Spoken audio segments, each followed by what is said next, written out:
السلام عليكم ورحمة الله وبركاته. الحمد لله رب العالمين، والصلاة والسلام على أشرف المرسلين وعلى آله وأصحابه ومن تبعهم بإحسان إلى يوم الدين. قال رب اشرح لي صدري ويسر لي أمري واحلل عقدة من لساني يفقه قولي. سبحانك لا علم لنا إلا ما علمتنا إنك أنت العليم الحكيم. ولا حول ولا قوة إلا بالله العلي العظيم. أما بعد. قال الله سبحانه وتعالى: ألف لام ميم ذلك الكتاب لا ريب فيه هدى للمتقين. صدق الله العظيم. Maksudnya Alif Lam Mim, inilah kitab yang tidak ada sedikit pun keraguan di dalamnya, sebagai petunjuk hidayah kepada orang yang mahu bertakwa. Terima kasih pengerusi majlis yang dihormati Al-Fadil, yang berhormat Datuk Haji Taqiyuddin bin Haji Hassan, Ahli Parlimen Kota Baru, pimpinan Kerajaan Negeri, pimpinan MPKB Majlis Perbandaran Kota Baru Bandaraya Islam, seterusnya muslimin muslimat, hadirin hadirat yang dirahmati Allah Subhanahu wa taala sekalian. Alhamdulillah, saya mengajak diri saya dan tuan-tuan sekalian, sama-sama kita memanjatkan setinggi-tinggi kesyukuran kehadrat Allah Subhanahu wa taala, kerana Allah memperkenankan doa kita semua untuk disampaikan kepada semulia-mulia bulan, iaitulah bulan Ramadan. Daripada bulan Rejab lagi kita berdoa, Allahumma barik lana fi Rajabin wa Sya'ban.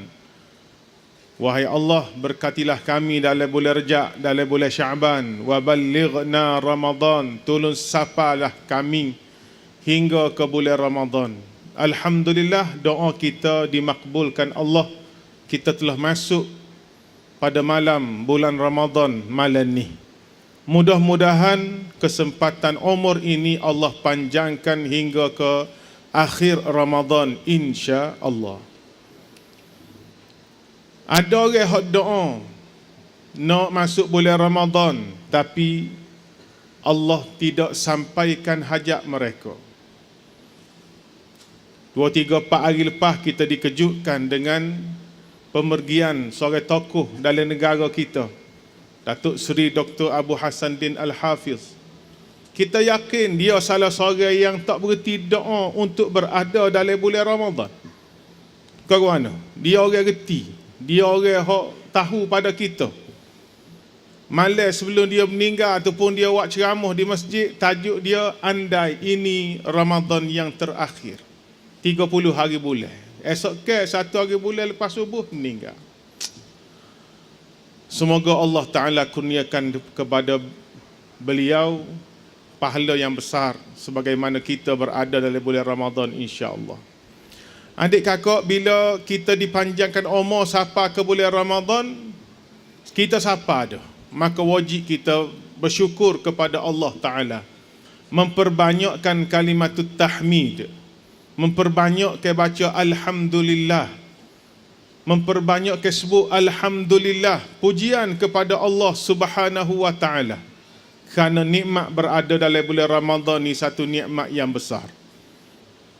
Bulan untuk kita berlumba, sebagaimana firman Allah, falyatanafasil mutanafisun, hendaklah berlumba-lumba bagi orang yang berlumba-lumba.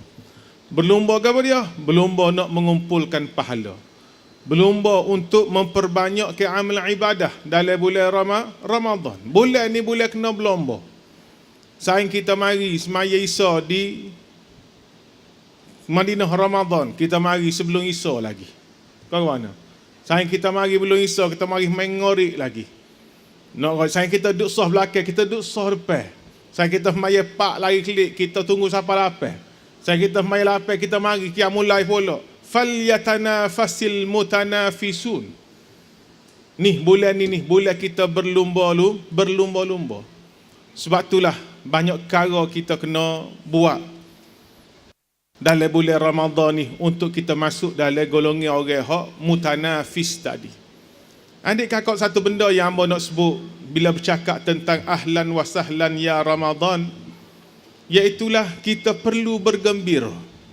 Bersyukur satu hal, syukur ni terima kasih. Yang kedua kena bergembira, kena suka.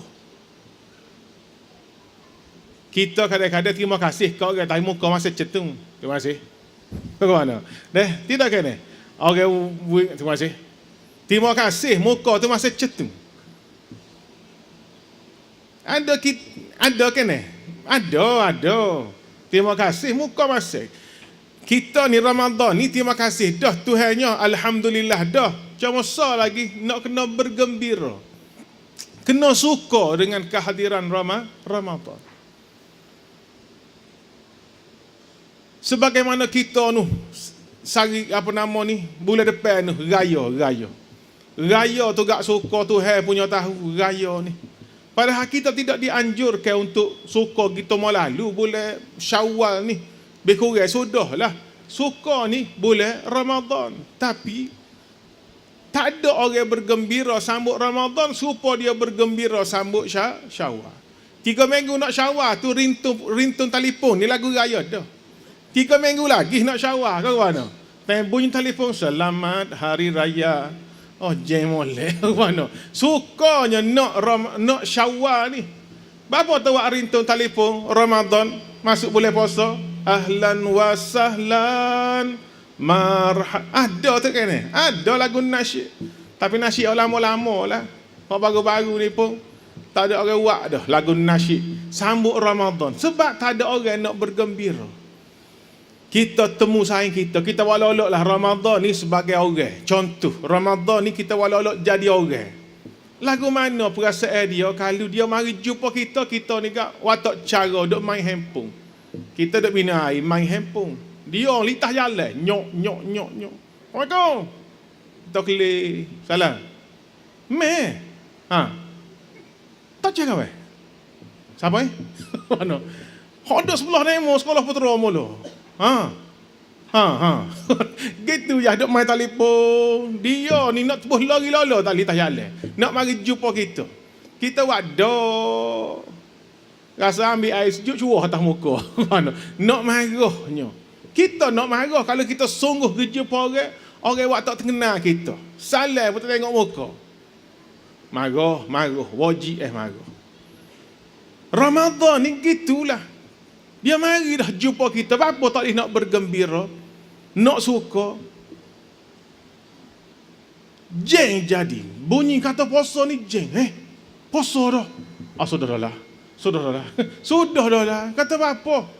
Allah hak tahun lepas tak kati lagi. Berapa hari tinggal tahun lepas? Ingat puasa 2 hari. 28 hari tinggal. Orang lagu ni, orang yang tidak bergembira dengan kehadiran Ramadan tidak pernah bergembira untuk berjumpa dengannya. Mulai sekali lagi. Orang yang tidak bergembira bertemu dengan Ramadan tidak pernah bergembira bertemu dengannya. Segala kehidupan kita dalam bulan Ramadan jadi payah belaka. Nak puasa payah, nak derma payah, nak apa nama ni, segala-gala jadi payah. Qiyamul lail payah. Apa? Kita sendiri tak bergembira dengan Ramadan. Maka nak buat segala benda dalam Ramadan ni jadi payah. Nak puasa tu payah. Boleh puasa pada esok ni. Mikirlah tu boleh puasa pada esok ni. Ya jadi mikir payah. Kalau puasa pun ya Allah tidur sepanjang hari. Lepas asar tu ngakak dah. Tak boleh jalan. Ngakak. Letih. Bini kat mengepek. Puasa-puasa pun semaya kat retek. Orang tina mengepek. Dah tak semaya. Dia celek mata. Untuk tengok aku nak mampu dah ni. Ya kau bini dia. Jadi payuh, nak semaya payuh, nak terawih payuh. Sebab tidak bergembira dengan Ramadan. Semoga Allah Ta'ala menjadikan kita minal masrurin, orang yang bergembira dengan kehadiran Ramadan insya Allah. Adik kakak yang dirahmati Allah Ta'ala sekalian, amba nak ambil masa sikit lagi, seminit dua. Kita malam ni permulaan surah Al-Baqarah. Dr. Email tadi baca permulaan surah Al-Baqarah. Permulaan surah Al-Baqarah ni Allah Ta'ala sebut pada kita 3 golongan manusia. Kita bagi manusia ni banyak, orang Melayu, Cina, India, Jepun, Sia. Kita bagi orang, orang Afrika, orang Asia, orang tu, orang ni. Kita bagi orang. Allah dah. Allah bagi orang ni 3 ya. 3 golongan sahaja hak Allah Ta'ala bagi, dia sebut dalam permulaan surah Al-Baqarah. Yang pertama muttaqin, yang kedua kafirin, yang ketiga munafiqin. Ni yang 3 manusia hak Tuhan buat. Melayu kau dia, ada Melayu muttaqin, ada Melayu kafirin, ada Melayu munafiqin. Cina kau dia, ada Cina muttaqin, ada Cina kafirin, ada Cina munafiqin. Arab kau dia, ada Arab muttaqin, ada Arab kafirin, ada Arab munafiqin. 3 ni tak lari. Hak menariknya, bila Allah Ta'ala sebut muttaqin, Allah hanya perlu 3 ayat. 3 ayat je nak memperkenalkan orang muttaqin. Zalikal kitab la raiba fi hudal lil muttaqin. Siapa muttaqin ni? Alladzina yu'minuna bil ghaib wa yuqimuna as-salah wa mimma razaqnahum yunfiqun walladzina yu'minuna bima unzila ilaika wa ma unzila min qablik wa bil akhirati hum yuqinun ulaika ala hudan min rabbihim wa ulaika humul muflihun. Habis 3 ayat ni ya orang muttaqin. Kalau nak kenal ni 3 ayat ni. Masuk kumpulan yang kedua, innal ladzina kafaru, sesungguhnya orang kafir. Orang kafir ni 2 ayat je. 2 ayat je Tuhan sebut kafir ni. Sawa'un alaihim a'anzartahum am lam tunzirhum la yu'minun. Khatamallahu ala qulubihim wa ala sam'ihim wa ala absarihim ghishawah wa lahum 'adzabun 'adzim. 2 ayat selesai, boleh kenal orang kafir. Tak masuk hak 3 ni payah. Munafiqin. Munafiqin ni 2 muka. 2 muka surat. Tak pada dengan 2 muka. Nuh, di akhir surah Nuh, akhir Quran ni ada surah khas, suratul munafiqin. Di celah-celah surah lain pula banyak lagi ayat-ayat hak Allah Ta'ala menyebut tentang sifat-sifat munafik. Sebab tadi kakak rahmati Allah Ta'ala sekalian, kita Ramadan, kita kena puasa. Puasa ni untuk ke dia? La'allakum tattaqun. Kata kutiba alaikumus siyam kama kutiba alal ladina min qablikum la'allakum tattaqun. Mudah-mudahan bertakwa. Nak bertakwa ni lagu mana? Ni Al-Quran. Zalikal kitab la raiba fih hudal lil muttaqin. Petunjuk kepada orang yang nak bertakwa. Mana kata puasa dengan Quran ni tak boleh pisah. Puasa dengan Quran ni tak boleh pisah. Orang yang memisahkan antara puasa dengan Quran, orang ni orang hak rugi. Puasa sekara je. Puasa tak tinggal, ngaji dak. Oh, tak kena sakit. Puasa Quran jangan tinggal. Dua-dua ni boleh memberi syafaat seesok di akhirat. Ingat Ramadan syahrul Quran. Tak boleh berhabis 30 juz pun biar ada target. Amoi tahu tidak semua mampu untuk berhabis 30 juz ni. Monggo duk Iqra' ni baru. Kau mana? Orang Iqra' ni boleh baca Quran kat gitu jelah. Kat ketemu gelecoh gelecoh. Nak berhabis juz tu kat belok belakang-belakang. Tak boleh habis 30 juz bagi orang lagu ni tak apa, tapi biar ada target. Tahun ni nak berhabis 10 juz. Orang kacau lagi 10 juz. Bagi orang hak mahir, berhabislah 30 juz. Memang senang ya, senang. Ustaz duk mengajar 30 hari ni 30 juz, sehari sejuz, lepas subuh 2 lah, lepas zuhur 2 lah, lepas asar 2 lah, lepas maghrib 2 lah, lepas isya 2 lah. Ustaz hok mengajar mudah yang sebut, dia sendiri tak boleh buat. Dia sendiri tak boleh buat. Lepas subuh kuliah subuh nak ngaji masa mana? Lepas asar kuliah asar pula, lepas maghrib buka puasa. Dia sendiri tak boleh nak buat. Sebab tu kena ada perancangan khas. Lagu mana nak berhabis 30 juz ni. Yang ingat kita lacak, kita boleh berhabis dah. Mungkin amo nak sebut akhirnya gambar-gambar ni ada hok bawa Quran kecil, ada hok bawa telefon. Tu imam baca ni, kita buka Quran, kita tengok nak menghabiskan bacaan. Bukan tak boleh, tapi jangan buat pada solat fardu. Mayisa tak sah lah. Letak lu Quran tu. Mayisa kita jangan gerak banyak. Sebab Isa ni semaya wajib. Terawih semaya sunat. Ya ringan sikit hukum dia. Jadi terawih ni boleh nak waktu Quran, nak balik, nak cari ayat dalam solat terawih. Tapi semaya Isa tidak dibenarkan. Itulah hamba nak pesan pada diri hamba. Jadi kakak sekalian, mudah-mudahan kita menjadi pengunjung yang setia di Madinah Ramadan hingga ke akhirnya, dan kita war-warkan pada sahabat-sahabat yang lain untuk penuhi kemah kita ni insya-Allah. Aqulu qauli hadza wa astaghfirullahal azim li wa lakum. Wassalamualaikum warahmatullahi wabarakatuh.